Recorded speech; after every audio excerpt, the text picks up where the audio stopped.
쳐주셨습니다. 감사합니다. 제일 먼저 쳐주신 우리 초사 청소년 시험관의 우리 양윤경 선생님께는 특별한 선물은 없지만 오늘 저녁에 숙면을 취할 수 있도록 제가 기도하겠습니다. 일단 먼저 화면 공유하고요. 같이 좀 이야기를 나누도록 그렇게 하겠습니다.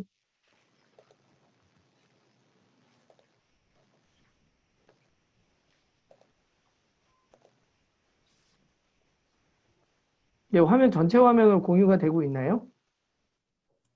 네, 잘 되고 있습니다. 저한테는 전체 화면이 아니어서 된 것 같다.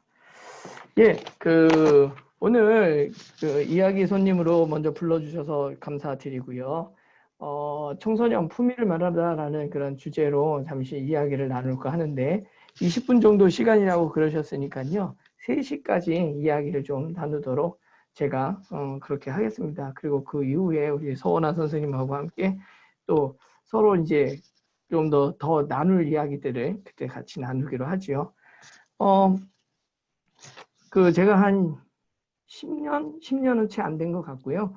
5, 6년 이상은 된 것 같은데, 품위라는 이 말에 제가 이제 좀 꽂혔습니다. 그래서 인생에 있어서 앞으로 추구해야 될 거, 뭐가 있을까 그러다가 정말 품위 있는 사람이 되면 좋겠다라는 그런 생각을 한 5, 6년 전부터는 이렇게 본격적으로 제가 했었던 것 같습니다.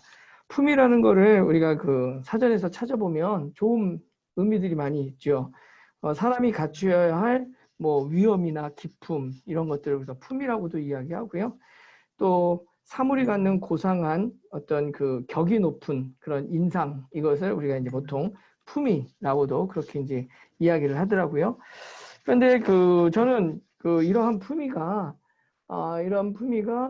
우리 어른들이나 좀 이렇게 나이가 있는 연배가 있는 분들만이 이렇게 고민하고 생각하는 거 또는 어떤 소위 제가 이제 제일 싫어하는 말 중에 하나가 사회 지도층이라는 얘기인데 소위 사회 지도층이라는 사람들이 갖는 어떠한 좀 클래스가 다른 그런 것들을 이제 품위 이렇게 생각하는 것이 아니라 누구나 인간이라면 사람이라면 누구나 다 그 품위가 있고 그 품위를 스스로 좀 빚어나가야 되지 않나라는 그런 생각을 하고요.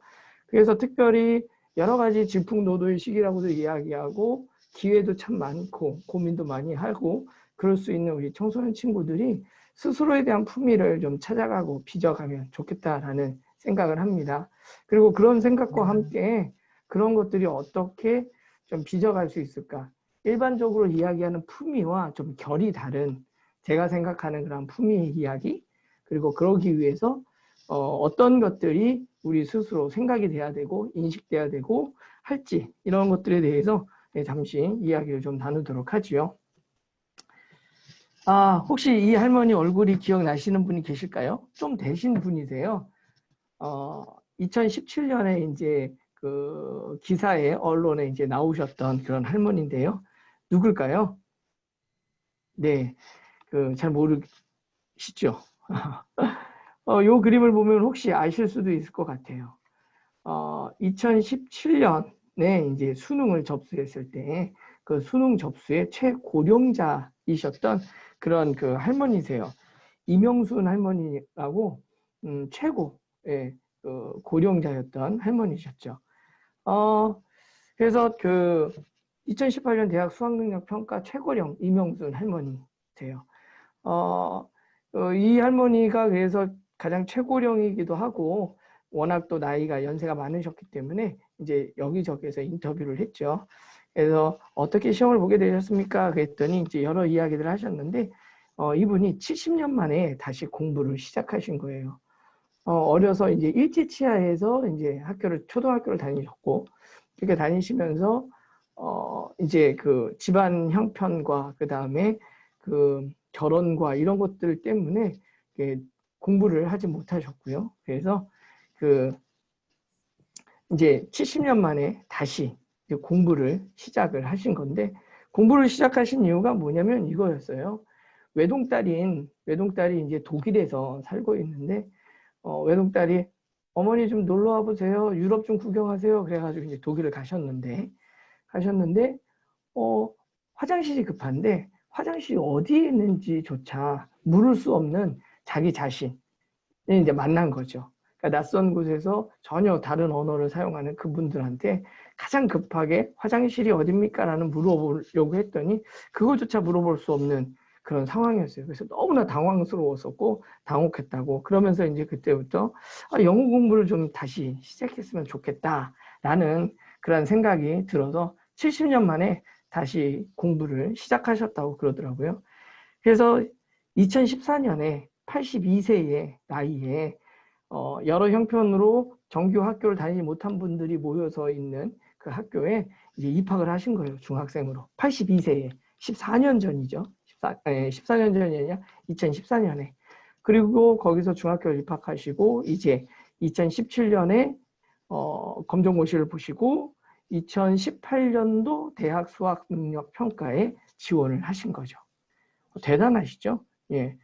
그러니까 82세에 중학교 입학하셨고 85세에 이제 대학 수학 능력 평가 시험을 보신 거예요.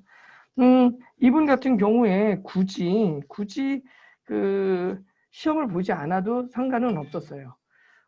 왜냐하면은 이미 그 수시로 모 학교에 이제 들어가기로 입학이 이제 예정되어 계셨기 때문에 수능을 볼 필요는 없었지만 그래도 수능을 꼭 봐야 되겠다라는 마음에 접수를 하셨다고 그렇게 이야기를 하시더라고요. 이분 앞에 이제 여러 기자들이 이제 공부하는데 쉬웠습니까? 하면 이제 어땠어요? 라는 그런 의문을 던졌죠. 쉬웠겠습니까? 당연히 어려웠겠죠. 근데 이 할머니께서 이제 아주 현명한 답을 하셨어요. 뭐라고 이제 하셨냐면, 예, 재미있다. 배우는 게 즐거운데 포기하면 안 되지. 포기할 수 없다. 외우면은 까먹고 외우면 까먹고 그래서 아주 어려웠지만 즐거운데 포기하면 안 된다라고 하시고 끝까지 이제 달려가셨다라고 그렇게 이제 이야기를 하세요. 요즘 기사는 어떻게 떴나 해가지고 좀 찾아봤더니 그 이후에 얼마나 이렇게 신입생 그 대학 생활을 즐기셨는지 그거는 이제 확인할 수가 없더라고요. 어쨌든 그때 수능을 보시면서 신입생 대학생들과 함께 캠퍼스를 걷는 게 꿈이다 이런 이야기를 그때 이제 하셨는데 그 꿈을 이루셨는지는 제가 찾아볼 수는 없었습니다. 이명수 할머니께서 이제 그 인터뷰 말미에 이제 명언을 하나 하셨죠. 공부를 만난 후 사는 게 즐거워졌다. 이런 이야기를 하셨어요. 공부를 만난 후 사는 게 즐거워졌다. 우리 청소년 친구들이 제일 싫어할 단어인가요? 공부? 예. 저도 이제 종종 우리 그 딸내미한테 공부가 가장 쉬웠어? 라고 얘기하면 아주 짜증을 냅니다. 그리고 보통 이제 요즘 친구들이 얘기하는 것처럼 그 짜증난다라는 그 앞에 이제 강한 접두사를 붙이기도 하죠. 개 짜증난다라고. 예. 그런데 이 이명수 할머니께서도 공부를 만난 후에 사는 게 즐거워졌다라는 그런 이야기를 하셨어요. 이 할머니가 왜 영어 공부를 하셨을까? 그리고 다시 수능을 준비하셨을까? 이 할머니께서 어떤 뭐 영화로운 생활을 꿈꾸면서 그 연세에 뭐 학교 선생님이 되겠다든지 뭐 이제 이런 어떤 의도로 공부를 하신 거는 아닌 거죠. 예, 어떤 명예를 얻고자 공부하신 것도 아니고 정말로 대학이라는 거를 꼭 경험하겠다 이런 차원에서 공부를 시작하신 것도 아니었고 내가 영어를 좀 공부해야 되겠다. 내가 말 한마디 못하는데 이렇게는 안 되겠다. 그래서 이제 공부를 시작을 하신 거죠. 그러면서 이제 수능을 보고 대학을 가는 걸 이제 꿈으로 꾸셨다라는 이야기예요. 우리가 청소년들도 그렇고 아이들도 그렇고 자주 물어보지만 우리 아이들은 정말 싫어하는 것 중에 이제 이거죠. 커서 뭐가 되고 싶니? 이런 말들. 이러한 말, 잠시만요. 전화가 와서 꺼야 되겠습니다. 예. 우리 똥강아지 커서 뭐가 되고 싶니? 라는 질문을 우리는 너무나 자연스럽게 아이들한테 물어보죠. 청소년들에게. 청소년들이 이거에 대해서 이제 고민도 하고 그러지만 조금 나이가 이제 들면 이런 질문 자체를 되게 거북하게 생각을 해요. 그래서 우리 친구들의 꿈은 뭐니? 라고 이제 이렇게도 물어보죠. 우리 친구들의 꿈은 뭡니까? 그때 이제 대부분의 이 꿈이라는 거에 대한 생각들을 뭐라고 얘기하냐면 이제 앞으로 내가 가질 직업이나 이런 거와 연결시켜서 이제 우리 친구들이 생각을 하고 또 그렇게 이제 어른들이 물어보기도 하죠. 자, 그러면 이 안에 우리 이제 그 들어와 계신 소모임방에 들어와 계신 분들 중에서는 그 활동가도 계시고 또는 이렇게 지금 그 청소년 그 지도사로 이제 그 수련관이나 수련원에서 근무를 또 하고 계시는 우리 선생님들도 계시잖아요. 우리 그런 활동가 분들의 꿈은 무엇입니까? 라고 한번 물어보고 싶어요. 만약에 이거를 우리가 어떤 직업을 갖기 전에 물어봤다면은 저는 청소년 활동가가 되겠습니다. 저는 청소년 지도사가 되겠습니다. 그래서 우리 친구들과 정말로 해피하게 그렇게 지냈으면 좋겠어요. 라고 이제 꿈이 있을 수 있잖아요. 그러면 이제 이미 청소년 활동가가 됐고 또 내가 어떤 꿈꾸었던 어떤 직업인이 됐다고 했을 때 그런 분들에게 당신의 꿈은 무엇입니까? 라고 물으면 뭐라고 대답할까 되게 궁금하지 않습니까? 뭐 의사가 되는 게 꿈이었던 친구가 있어요. 우리 똥강아지 커서 뭐가 되고 싶어? 저는 뭐 의사가 되고 싶어요. 그랬어요. 그래서 그 친구가 열심히 공부해서 의사가 됐단 말이에요. 그러면 이제 그 친구 꿈을 이뤘잖아요. 그럼 그 친구에게 우리가 다시 당신의 꿈 무엇입니까? 라고 물어볼 필요가 있을까요? 없죠. 꿈을 이뤘으니까. 물론 이제 또 다른 어떤 뭐 욕망들은 있을 수 있겠지만 그래요. 그래서 이 꿈이라는 것을 그냥 단순히 직업이라는 부분으로 우리가 보게 되어진다면 쉽지 않겠다라는 생각을 하죠. 저는 그래서 꿈이라는 말 우리 아이들에게 참 많이 물어보지만 꿈이라는 것은 그리고 꿈을 꾼다는 것은 그리고 꿈이 있다는 것은 자기를 존중하는 다른 방식이다라고 저는 생각을 해요. 동의하지 않으셔도 상관은 없고요. 꿈이 있다는 것은 자기를 존중하는 것이다라는 거죠. 이 자기 존중은 자기 사랑, 이기심과는 분명히 다른 거죠. 자기를 존중하는 방식은 자기를 존중한다는 말은 자기를 사랑하는 거, 그래서 이기심과는 다르다라는 거예요. 그리고 저는 이 자기 존중하는 이 삶을 품이 있는 삶이다라고 저는 생각을 합니다. 이 자기 존중이라는 거에서부터 그 개인이 가지고 있는 그리고 가져야 될 품위가 생긴다라는 거예요. 그러면 질문, 자기 존중은 언제부터 할까요? 자기 존중은 태어나서부터죠. 태어나서부터 자기 존중은 시작이 되어지는 거예요. 언제까지? 죽을 때까지. 평생인 거죠. 그러니까는 꿈이라는 걸 묻는 거는 단지 청소년 시절뿐만이 아니라 청소년 시절의 꿈이라고 묻는 거는 사실은 직업을 뭘 갖겠다는 거에 되게 가깝잖아요. 그래서 그 청소년뿐만이 아니라 사실은 매 순간순간마다 우리가 나이를 많이 먹어서 죽을 때까지 우리는 끊임없이 자기 존중이라는 그 틀 안에서 그런 개념 안에서 살아가야 되지 않나라고 생각하고요. 바로 그런 자기 존중이 바로 품위 있는 삶이다. 그리고 품위 있는 삶을 만들어갈 수 있다라고 저는 생각을 합니다. 예, 제가 이제 가끔씩 아까 이제 그 우리 성원아 선생님도 이야기하셨지만 여러 가지 일들을 해요. 뭐 여러 가지 뭐 도서관 관장도 하고 교회도 있고 뭐 여러 가지 일을 하는데 저한테 가장 저에게 생계를 유지시켜주는 방법 중에 하나는 지금 현재 이렇게 건설 현장에서 노동을 하는 거죠. 이것은 이제 좀 몇 년 전 사진이에요. 요즘 사진이 좀 없어서 건설 현장에서 이제 일을 하면서 생계를 이제 마련해 가기도 합니다. 여러 가지 직업 중에서 이제 이런 것도 이제 저한테 있는 거죠. 그럼 이제 많은 분들이 힘들겠다, 어렵겠다 이제 이런 이야기를 해요. 당연히 힘들죠. 그리고 당연히 일들이 쉽지 않고 육체 노동이기 때문에 되게 어려워요. 그러나 그럼에도 불구하고 이런 사람조차도 이런 현장에서 일을 하는 되게 거친 일 그리고 힘든 일을 하지만 그런 사람에도 뭐가 있냐면 자기 존중이 있다라는 거죠. 품위가 있다라는 거예요. 그래서 품위가 있는 삶을 살아갈 수 있다라는 거죠. 뭐 우리가 품위 그러면은 분위기 좋은 곳에서 음악이 잔잔하게 나오고 또 좋은 풍경 앞에서 커피나 이렇게 먹으면서 책을 보고 이런 것만이 품위나 그런 것이 아니라 이렇게 현장에서 열심히 땀 흘리고 일하는 사람들 역시도 품위가 있다. 왜? 품위라는 건 어떤 일을 하는 데 있는 것이 아니라 자기를 존중하는 것에 있기 때문에 그런 거죠.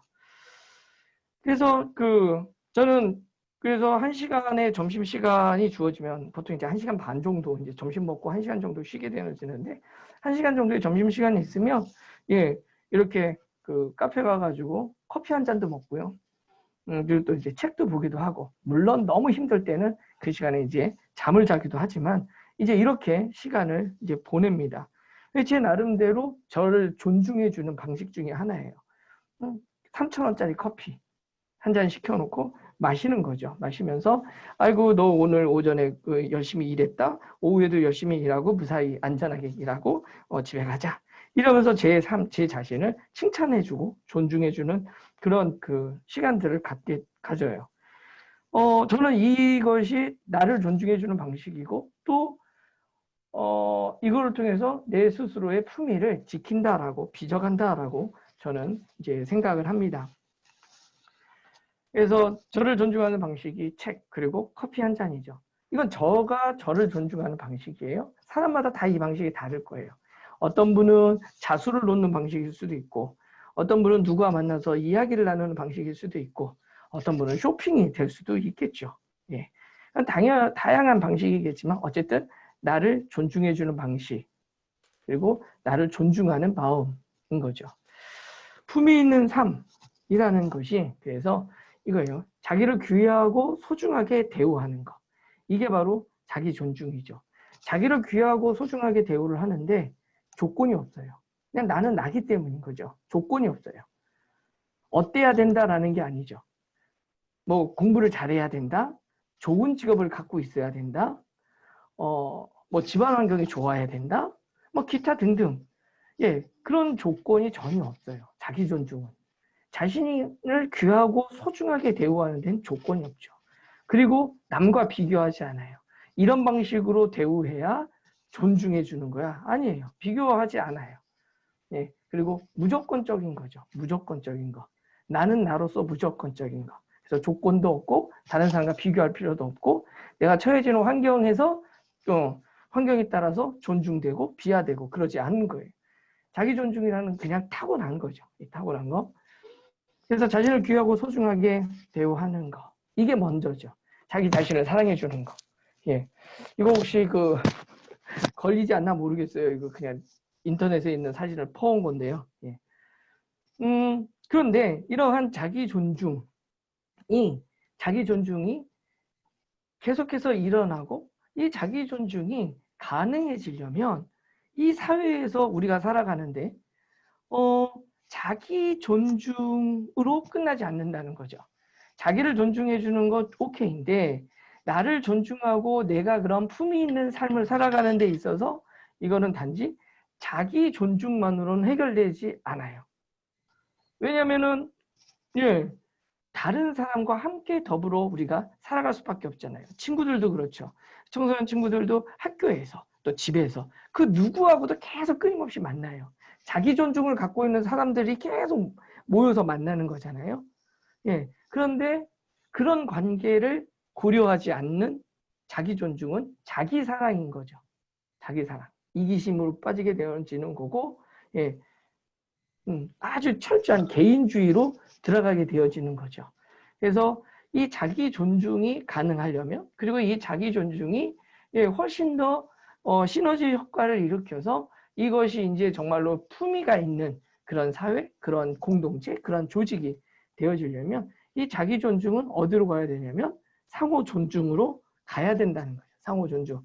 그래서 자기 존중이 있는 분들이 모여 있지만 그 안에서 동시에 상호 존중이 일어나는 거죠.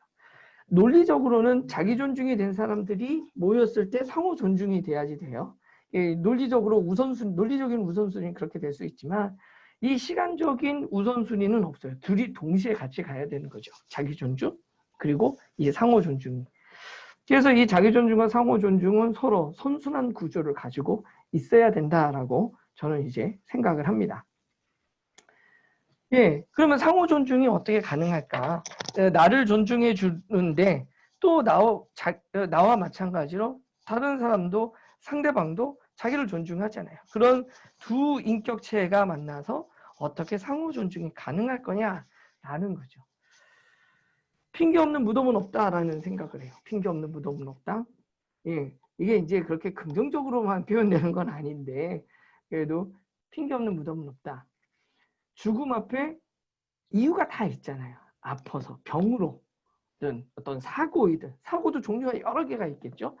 질병도 여러 가지가 있을 거고요. 숙환으로 돌아가셨다. 연세가 많아서 나이 먹어서 돌아가셨다 하지만 그래도 그 밑에는 심정지가 됐든지 뭐가 됐든지 그런 것들이 이제 있죠. 그래서 핑계 없는 무덤은 없다는 거. 다시 말해서 누구나 다 이유가 있다라는 거예요. 원인이 있다라는 거죠. 이걸 이제 어려우면 조금 이제 그러면 맥락이 있다라고 그렇게도 표현하는데 그래서 핑계 없는 무덤은 없다라는 이야기가 있어요. 그런데 여기서 이 핑계를 핑계로 보면 이해가 안 되죠. 그런데 핑계가 아니라 바로 뭐냐면 나의 이유예요. 그러니까 어떤 일과 어떤 사건이 있었을 때 그거에 대한 그리고 내가 지금 이 행동을 하는 데 있어서는 그냥이라는 게 없이 반드시 앞에서 있었던 어떤 이유와 원인들이 존재하죠. 그래서 핑계 없는 무덤은 없다라는 말을 좀 좋게 우리가 좀 썼으면 좋겠어요. 상호 존중에 있어서 전제돼야 될 거. 아, 핑계가 아니라 나의 이유가 있는 거잖아요. 야, 너 그거 핑계 대지 마 라고 얘기해줘. 핑계가 아니야. 이런 이유가 있었어 라고 우리가 친구들이나 다른 사람에게 이야기하는 것처럼 핑계가 아니라 나의 이유가 있는 거죠. 그럼 나의 이유가 있다면 너의 이유도 있는 거죠. 너의 이유. 그리고 우리의 이유도 있는 거죠. 우리의 이유. 나의 이유, 너의 이유, 그리고 우리의 이유. 이것을 우리가 좀 갖고 있으면 좋겠다. 그래서 우리는 다 이유가 있구나 라는 거예요. 뭔지 아시죠? 우리 기생충에서 아들아 넌 다 계획이 있구나. 이거에서 이제 패러디 했어요. 제가. 우리는 다 이유가 있구나 라는 거죠. 예. 그래서 품위 있는 그러면 이런 이유가 있는데 이렇게 다들 이유가 있다. 그래서 상호 존중이 가능하기 위해서는 나의 이유도 있지만 당신의 이유도 있고 당신과 나의 우리의 이유도 있는 거잖아요. 예. 그래서 그렇게 생각하는 그 밑바닥에 깔려 있는 건 자아 존중인 거죠. 자신의 품위를 지켜내는 거. 청소년은 청소년의 품위가 있고 어른은 어른의 품위가 있고 선생님은 선생님의 품위가 있고 예. 그거에 결맞는 자아 존중 그리고 그 자아 존중을 기반으로 해서 서로 상대에게 이유가 있다라는 것을 가지고 상호 존중하는 방식들 이렇게 우리가 다른 사람과의 관계를 이런 식으로 맺어 나간다면 정말로 품위 있는 삶을 서로 살아갈 수 있지 않을까라는 거고요. 그런 데 있어서 이 회복적 정의라는 용어가 있는데 이것이 그런 것들을 좀 잘 정리하고 있다라는 생각이 좀 들어요.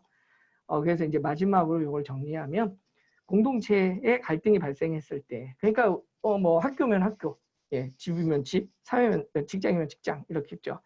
또는 뭐 작은 소모임 같은 경우 예, 공동체에 갈등이 발생했을 때 어떤 처벌 중심의 접근 그러니까 누가 잘못했지? 어떤 놈이 무슨 짓을 저질렀지? 그래서 어떤 그 조직을 잘 유지하기 위해서 희생양을 찾아서 그 희생양을 잡아 죽이는 거로 예, 해결됐습니다라고 넘어가는 뭐 극단적으로 얘기하면 그런 건데 그래서 그렇게 처벌 중심의 접근 이건 한계를 항상 가지고 있어요. 그게 나쁘다라는 게 아니라 그것이 가지고 있는 한계가 있다라는 거죠. 그래서 공동체 갈등이 발생했을 때 처벌 중심의 접근의 한계를 넘어서 갈등의 영향 아래에 있는 모든 사람들, 그 영향을 받은 사람들의 회복을 돕는 개인과 공동체의 잠시만요. 예, 공동체의 제도적 그리고 문화적 노력의 모든 과정을 회복적 정의라고 이야기해요. 회복적 정의라는 게 어려운 게 아니라 결국은 뭐냐면 상호 존중인 거죠.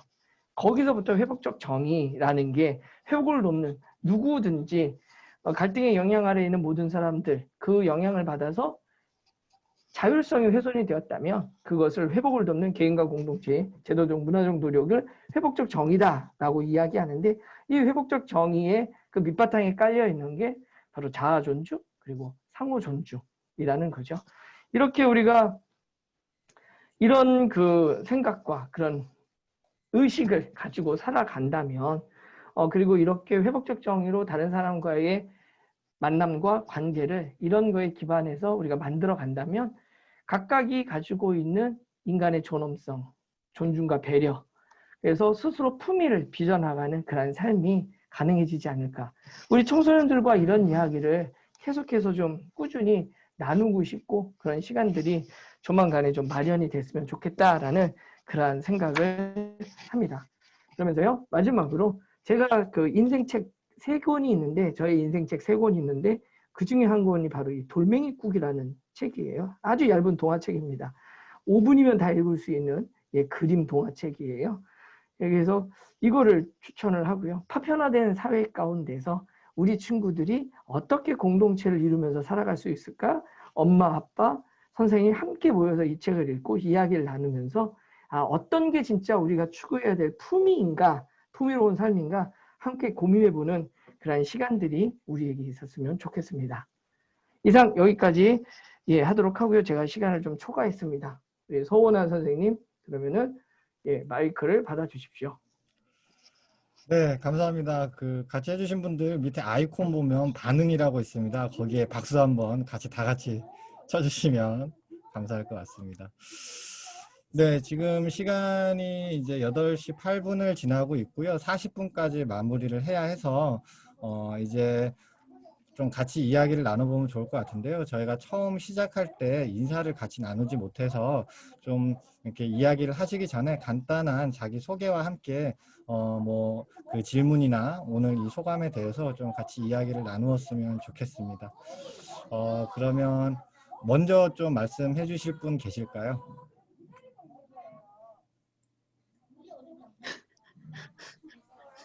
들리시나요? 예, 들립니다. 유미혁 선생님. 네네.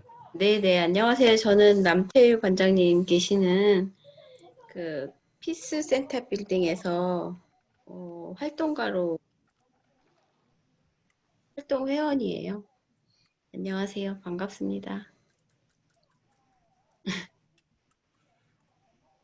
네, 말씀해 주시면 네, 혹시 뭐 질문이나 소감이나 네.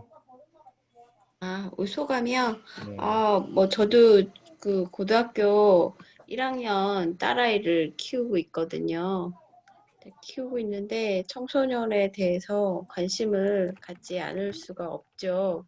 그래서 이제 지금 관심도 가지고 있고 또 그 우리 아이뿐만이 아니라 그 주변에 같이 이제 숨쉬며 살아가고 있는 청소년들에 대해서도 관심도 많이 있고 어떻게 하면 좀 더 접근해서 같이 이렇게 일을 도모하면서 대화하면서 또 영향력을 주고받으면서 살아갈 수 있을까 고민도 많이 해요. 그래서 그 피스빌딩 센터에서 같이 회복적 정의 공부도 하고 그러는데 아직은 이제 역량이 많이 부족해서 또 코로나로 인해서 활동을 많이 못하고는 있지만 항상 이제 생각하고 기회가 되면 하도록 이제 기회를 잡고 그리고 오늘 남태일 관장님의 저도 돌멩이국을 읽었는데 아주 어렸을 때 딸아이한테 읽어줬는데 너무 그 마음에 와닿는 탁 꽂히는 말씀이세요. 자기 존중 그리고 서로 나아가서 우리 존중이 되어야 된다는 거. 청소년뿐만이 아니라 저부터도 항상 그런 생각을 가지고 살아가야겠다는 생각을 해봐요. 네, 좋은 말씀 감사드립니다. 네, 저희 이 시간 끝나기 전에 한 분씩 꼭 말씀하셔야 돼요. 그러니까 먼저 좀 말씀해 주세요. 신실 선생님 괜찮으세요? 네, 안녕하세요. 네, 여러 정체성이 있지만 오늘 이곳에서는 부천의 청소년 활동가 신실입니다. 우리 남태일 선생님의 이 품위 있는 이 내용을 듣고 싶어서 제가 신청을 했고요. 짧은 시간이지만 아주 임팩트 있게 너무 잘 들었습니다. 감사하고 우리 남태일 선생님께서 그 인생책 3권이 있다고 그랬는데 돌멩이국 하나만 말씀해 주셨는데 나머지 2개도 알고 싶네요. 말씀해 주시면 감사하겠습니다. 예, 나머지 두 개는요. 하나는 네. 그 성경책이고요. 아, 네. 성경책이고 또 하나는 막스의 자본론입니다. 네, 카를 네. 막스의 자본론. 예. 네, 품이 그리고 있으시네요. 돌멩이꽃. 네, 세 개. 감사합니다. 네. 박준서 선생님 괜찮으실까요?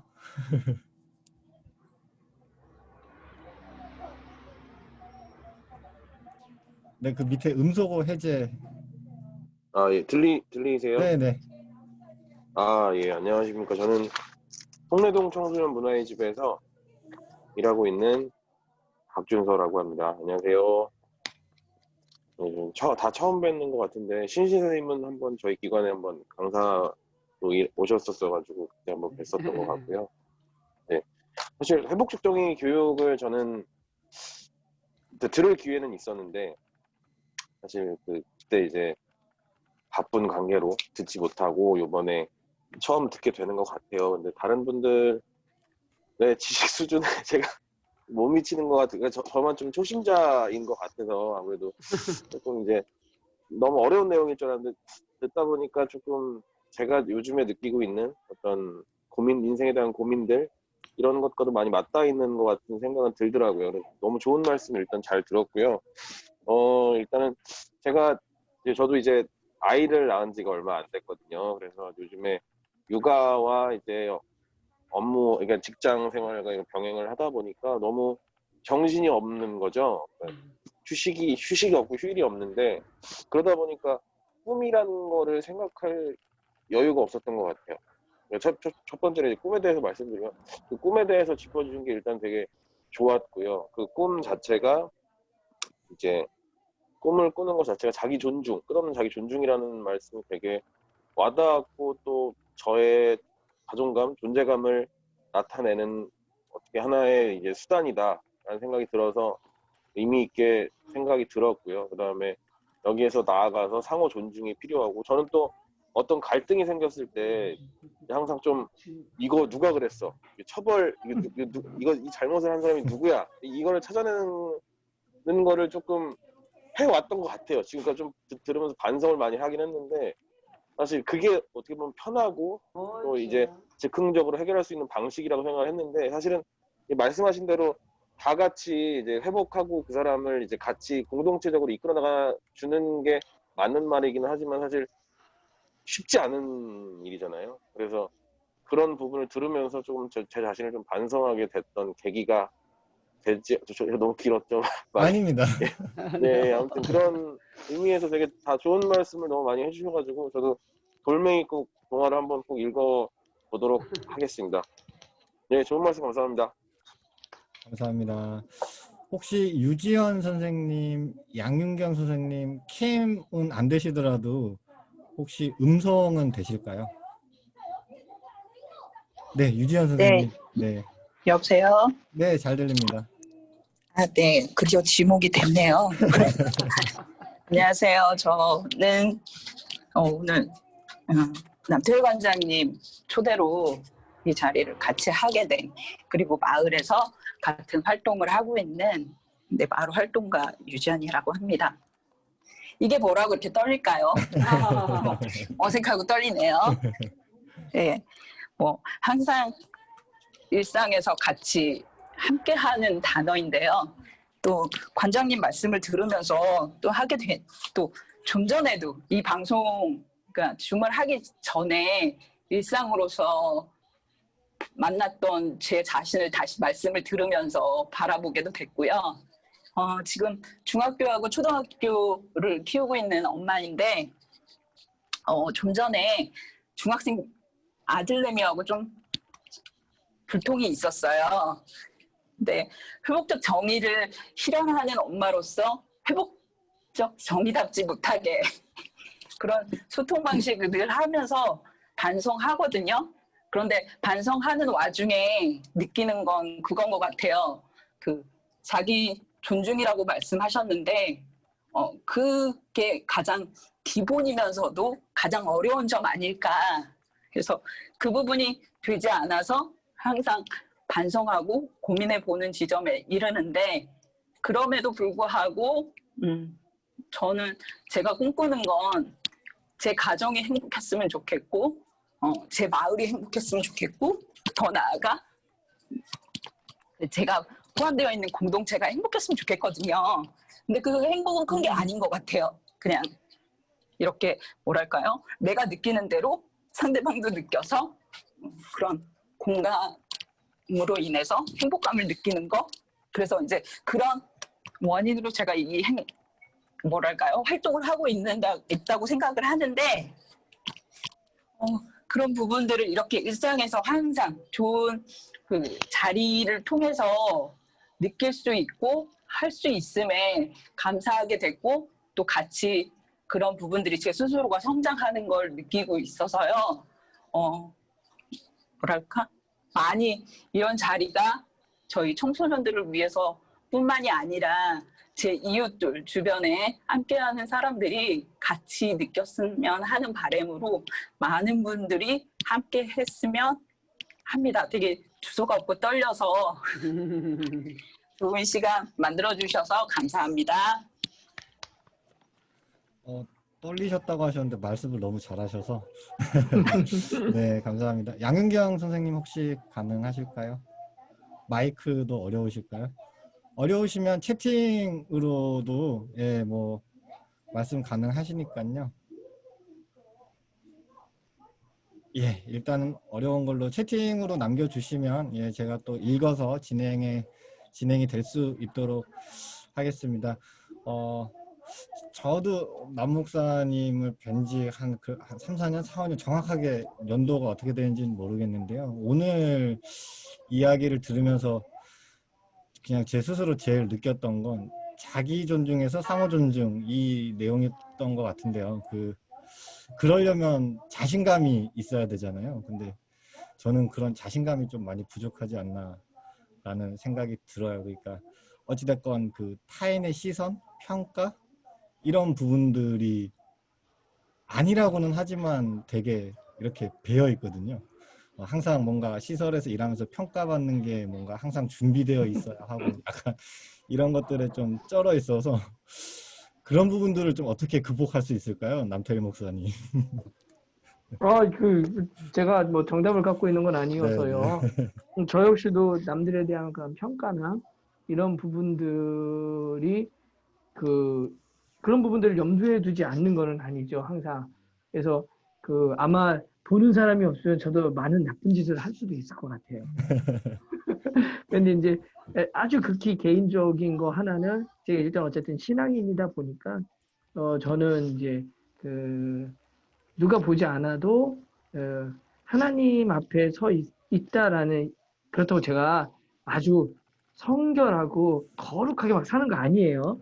예, 그렇게 살려고 지향하는 것뿐이지.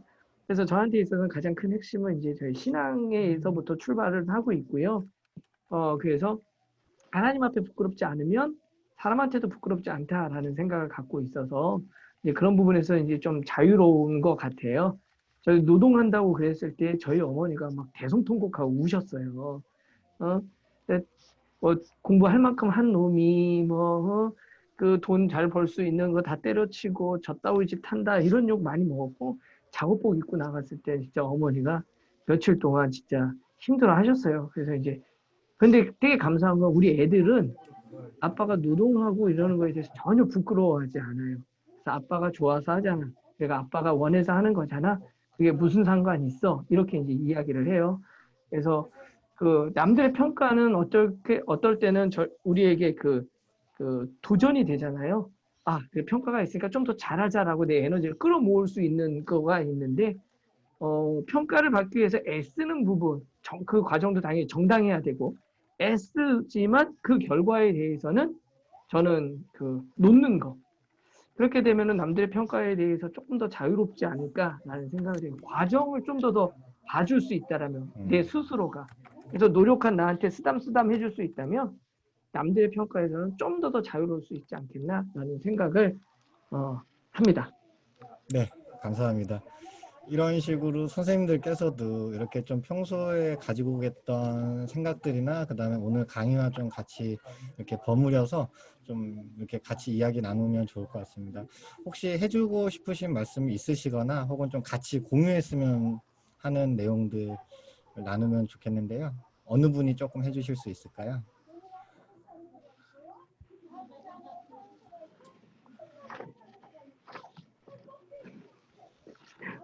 우리 40분까지 시간을 때워야 되는 거죠. 때우는 건 아니고요. 예. 여기에서 막 좀 이야기하셔야 되는 거죠. 네, 조금 얘기 만약에 조금 이렇게 하다가 좀 막 일찍 끝난다 싶으면 30분 정도에 마무리해도 크게 문제는 없을 것 같습니다. 지금 현재 22분이거든요. 네, 네. 사실 질문 하나 여기 드려도 될까요? 네, 네, 네. 네, 뭐 이건 그냥 개인적인 고민이라고 할까요? 뭐 질문이라고 할 수 있는데, 이제 제가 요즘에 그러니까 누구나 다 이기적이고 싶어하는 사람은 없다고 생각해요. 그거는 이제 그 기저에는 다른 사람의 평가가 분명히 깔려 있다고는 생각을 하는데, 이제 상호 존중이 너무 좋죠. 근데 이제 삶에 치이고 막 인생에 치이다 보면, 그러니까 아까 이제 목사님이 말씀하신 대로 뭐 신앙이라던가 이런 조금 믿고 의지할 수 있는 부분이 있다고 하면은 거기에 이제 기대어서 본인을 반성하기도 하고 막 할 텐데, 이제 그런 게 없는 사람들 같은 경우에는 본인 스스로를 자꾸 이제 되돌아보는 게 사실은 쉽진 않아요. 마음은 먹는데 본인이 막 힘들고 막 짜증나고 막 이런 일이 막 계속 반복되고 하다 보면 지쳐서 조금 예민해지는 경우가 많은 것 같아요. 그게 나이를 먹으면 먹을수록 사실은 먹으면 먹을수록 좀 겸손해지고 또 배려심이 좀 많아지고 해야 되는데, 실제로는 조금 더 이제 짊어져야 될 것들이 많아지고 막 그러다 보니까 조금 더 예민해지고 본인 스스로의 삶을 못 살고 있는 게 아닌가라는 생각이 좀 들어요. 요즘에 드는 생각이. 그래서 만약에 신앙이 없다면 그거를 어떻게 어떤 식으로 마음 공부 뭐 수련을 해야 되는 건지 혹시 추천해 주시는 방법이 있으신지가 궁금합니다. 저 혼자만 대답을 해야 되는 건 아니죠? 예, 네, 다른 네, 예, 네. 그럼요. 다른 예, 분들도 이렇게 생각 나눠주시고 그럼 좋을 것 같고요. 저는 이제 제가 가끔 이제 아빠들 모임에서 이야기를 좀 할 때가 종종 있는데요. 거기서 이제 일단 이야기하는 것들 가운데 하나가 자본주의 사회에서는 어쨌든 뭐 먹고 살아야 되는 부분이 가장 크잖아요. 그리고 우리나라의 아빠들이라면 엄마들도 계시고 이제 뭐 그러긴 하는데 일반적으로 그 아빠들이라고 그러면은 이분들이 9 to 6로 출퇴근을 한다 하더라도 너무 바빠요. 그리고 뭐 이것저것 막 이렇게 출퇴근 시간 빼고 어쩌고 저쩌고 막 이러면 정확하게 칼퇴근을 한다 하더라도 하루에 남는 시간이 2시간 정도밖에 남지 않아요. 그럼 되게 피곤하잖아요. 재충전할 시간이 거의 없는 거죠. 그렇기 때문에 누군가가 내 옆에서 뭐라고 얘기하면 화를 낼 준비가 다 돼 있어요. 톡 건드리면 화가 나는 거예요. 심지어는 딸바보인 아빠들조차도 몸이 너무 힘들면 딸이 와서 이렇게 살갑게 다가오고 딸이 던지는 이야기에 짜증이 날 때가 솔직히 있다는 거죠. 그러니까는 먼저 인정해야 된다고 저는 봐요. 그러니까 그런 상황에서도 내가 무슨 부처님 가운데 토막처럼 그래 하고 이렇게 반응하기는 어렵다라는 거죠. 그래서 우리 사회 전체가 그러한 사회에 있고 그런 사회에 우리가 살고 있기 때문에 나 역시도 언제든지 짜증내고 이렇게 되는 상황이라는 거, 이거를 좀 먼저 좀 인식을 했으면, 그걸 먼저 받아들이고 인정해 줬으면 좋겠고요. 그리고 그럼에도 불구하고 우리가 그렇게 살아갈 수는 없잖아요. 그래서 시간이 넉넉하지 않기 때문에 시간보다는 진로 승부하라고 얘기하는데, 그거는 이제 지금 여기서 얘기할 내용은 아니어서 그건 그냥 넘어가고요. 그래서 뭐가 필요하냐면 그런 이야기들을 나눌 수 있는, 신뢰할 수 있는 그룹들이 필요한 거죠, 사실은. 근데 그게 직장에서 안 되더라고요. 직장 동료들 가운데서도 그렇게 얘기를 할 수 있지만 직장 동료들은 또 직장 떠나면 잘 안 되고, 그래서 쉽지 않지만 지역에서 그런 이야기들을 뭐 교회나 뭐 어떤 신앙인이 있으면 그 신앙 공동체가 있으니까 그나마 괜찮은데, 그런 게 없다라면 동네에서 이런 이야기를 나눌 수 있는 동네 아빠들 모임이 저는 되게 중요하다고 생각해요. 실제로 지금 코로나 때문에 하고 있지는 못하는데 만난 지 지금 몇 개월 지났는데 한 달에 한 번씩 동네 아빠들하고 모여서 수다를 떨거든요. 여기서 상동에서 오기도 하고 이 역곡에 있기도 하고 그래서 한 5명에서 7명 정도가 한 달에 한 번 모여서 그 수다를 떨어요. 아, 남자들 수다 장난 아니에요. 네, 여자들 저 뛰지도 못할 정도. 그렇게 하면서 풀어내고 이제 가고. 그래서 서로 그 안에서 격려하고 내가 좋은 아빠가 되고 싶지만 좋은 남편이 되고 좋은 사회인이 되고 싶지만 그렇지 못하는 거를 서로 털어놓고 이야기 나누고 이런 모임이 코로나 때문에 대면에서 할 수는 없어도 비대면으로 또는 아주 소수가 조금 대면해서 그런 모임들을 좀 만들어가면 좋지 않을까. 박준서 선생님께서 주변에서 그런 모임을 그 지역에서 이렇게 좀 만드시면 한 달에 한 번이고 같이 수다 떨 수 있는 그런 거 만들면 네. 어떨까 싶습니다. 네. 제 네, 잘 생각은 알겠습니다. 네네. 제가 좀 궁금해서 그 박준서 아까 선생님께서 네. 질문하신 것 같은데요. 혹시 들리시나요? 예, 네, 들립니다. 들려요. 네네네. 지금 이제 바쁜 현대 생활에 대한 애로를 말씀해 주신 것 같은데 그런 부분에서 정말 나에 대해서 한번 생각해 볼 시간이 정말 없으신지 한번 여쭤보고 싶고요. 저도 보니까 나에 대해서 내가 얼마만큼 관심이 있느냐 이걸 한번 느껴보는 것도 되게 중요한 포인트인 것 같더라고요. 그러니까 생활을 하다 보면 내 몸이 컨디션이 안 좋을 때도 있고 그에 따라서 뭐 기분 상태도 감정 상태도 영향을 받더라고요. 그리고 또 여자이기 때문에 심리 상태에 대해서 좀 더 민감할 수 있는 부분은 있을 텐데 저도 생활을 하다 보니까 어쨌거나 제가 뭔가 매끄럽지 못하고 제가 지쳐 있으면 그것에 대한 그 반응이 상호작용이 따라서 좋지 않기 때문에 저는 그게 이제 제 자신에 대해서 저에게 그 방향을 돌리면서 제가 이것을 좀 더 뭐랄까요? 좀 슬기롭게 아니면 좀 더 막말로 편하게 이걸 좀 해결하고 넘어가 보고 싶다 이런 욕구에서 시작이 되니까 문제를 바라보는 관점이 좀 달라져가지고 그런 부분에서 좀 말씀을 드리고 싶어서 정말 내가 몸이 안 좋을 땐 그냥 내 몸이 힘든 대로 시키는 대로 해주는 게 맞는 것 같고요. 그런 부분들을 자꾸 이렇게 내 스스로한테 느껴주는 것이 문제를 좀 더 뭐랄까요? 이렇게 잘 생각은 나진 않지만 좀 더 수월하게 풀어가는 나의 존중이 되어가는 방식으로 좀 느끼고 또 한 가지는 남태일 관장님께서 말씀해 주셨지만 저는 제가 이제 정기적으로 마을에서 이런 그 대화 모임을 하고 있거든요. 근데 이제 그게 3년차 되어가고 있는데 전혀 일면식도 없던 분들에게 나의 속 깊은 이야기를 한다라는 게 딱 듣기에는 어렵잖아요.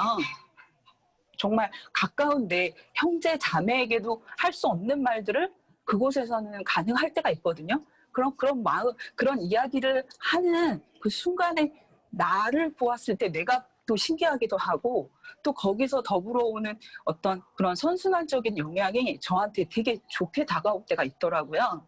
그래서 중요한 건 제가 막 왔다 갔다 하게 되는데 가장 중요한 건 아무리 바쁘더라도 정말 나에 대한 내 생각, 나에게 질문을 던져보는 시간은 내가 가지고 있는지 그것을 한번 점검해 보는 거, 거기서부터 이렇게 조금씩 이렇게 찾아보려는 노력?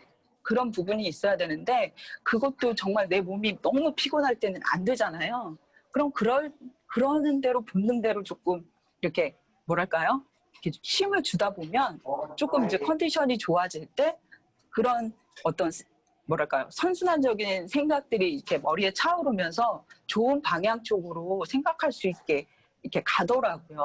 그래서 되게 여러 가지가 필요한 것 같긴 하지만 제일 어렵더라도 내 자신에 대한 생각을 좀 뭐랄까요? 집중해보는 거 저는 그런 부분에서 좀 도움을 많이 받았어가지고 좀 도움이 되실런지 모르겠지만 말씀드려보고 싶었어요.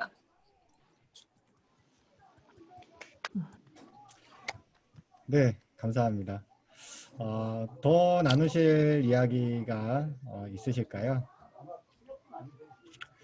네, 윤서 선생님, 네네. 네. 노세요. 아, 예. 그냥 노세요. 그냥 뭐라든지. 네. 놀아요. 노셔야 돼요. 마음에 뭘 좀 먹고 여유가 살죠? 생기게. 틈틈이. 아, 예. 감사합니다.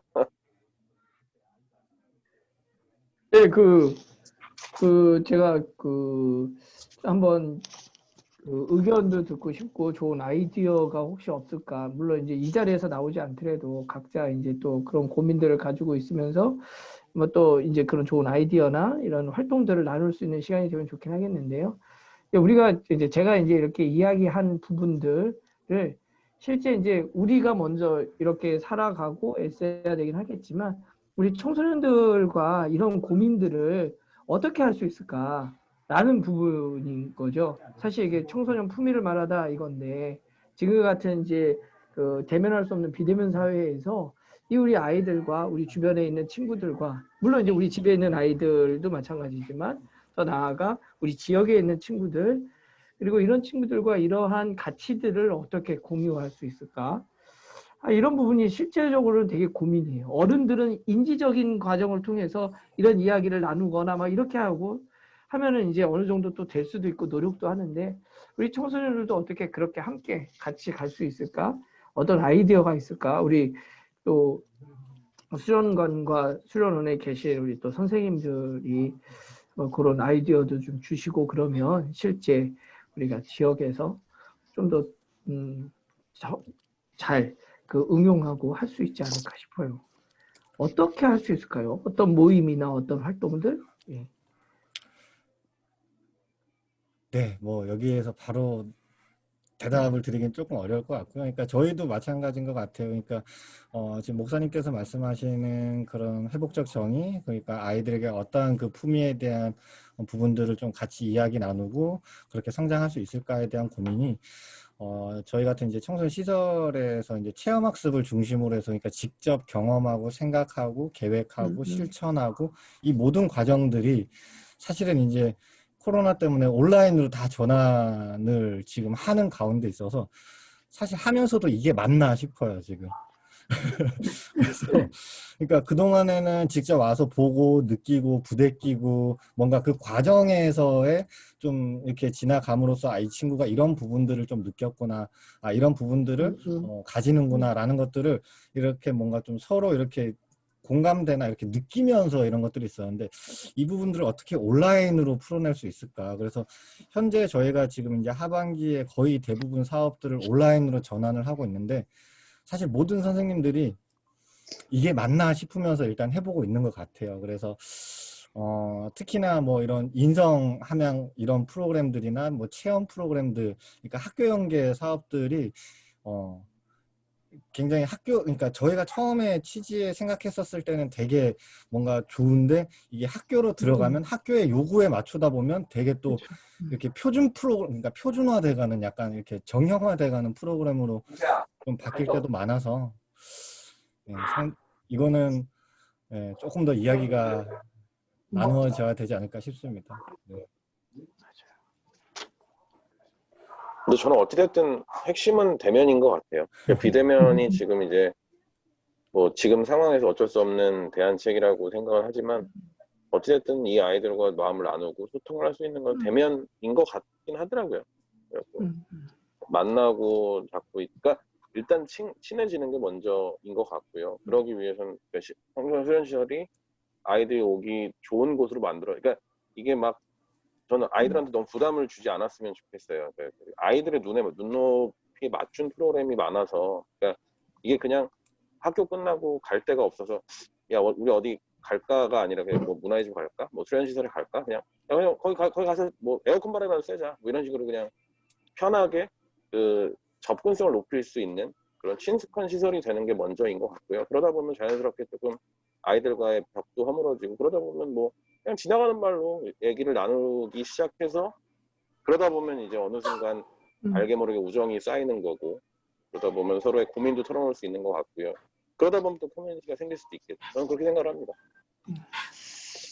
네. 문득 드는 생각인데요. 뭐 제가 시설에 있다 보니까 어떻게 뭐 사업화 해야 되고 프로그램화 해야 된다라고만 생각을 하는 게 아니라, 오늘 여기 계신 활동가 분들이 어떻게 보면 다 지역을 기반으로 해서 작은 모임에서 시작하시고 그런 작은 모임들이 여러 개가 있는 거잖아요. 그래서 저희 같은 시설도 이런 청소년들과 관련된 이런 다양한 프로그램들을 지역에서 소규모로 활동할 수 있게 좀 어떻게 인프라적인 측면이라든지 소프트웨어를 저희가 좀 지원을 해주는 방식들. 그러니까 단순히 찾아와라, 우리가 찾아갈게, 뭐 이런 방식도 있겠지만 좀 자생적으로 좀 이렇게 만들어질 수 있는, 그리고 기존에 이미 저는 있을 거라고 분명히 보거든요. 근데 그게 각 지역마다 분명히 있을 건데 드러나지 않아서이지 않을까라고 생각도 들어서, 그런 부분들도 좀 같이 이야기하면 어떨까 싶습니다. 맞아요. 네, 어느덧 이제 저희가 38분을 좀 지나가고 있습니다. 처음에는 좀 어색해서 40분까지 어떻게 버텨야 되나 이런 얘기를 했는데요. 네, 다행히 이렇게 다양한 이야기들, 말씀들을 나눠주셔서 적당한 시간에 이제 마무리를 하면 될 것 같은데요. 혹시 남태일 목사님, 마지막으로 좀 이렇게 나누고 싶으신 이야기 있으실까요? 네, 아까 우리 그 박준서 선생님께서 말씀하셨던 것처럼 이렇게 봐야 뭔가 이렇게 일이 일어날 것 같아요. 물론 이제 우리 시대가 아닌 다음 세대는 비대면이 주가 될 수도 있을 것 같다라는 생각을 합니다. 그런데 우리는 일단 대면 사회였다가 비대면으로 이렇게 넘어가는 과도기에 있잖아요. 그래서 빠르게 비대면이라는 거를 접하기도 해야 되지만 동시에 대면을 너무 빨리 버리지 않았으면 좋겠다는 생각이 들어요.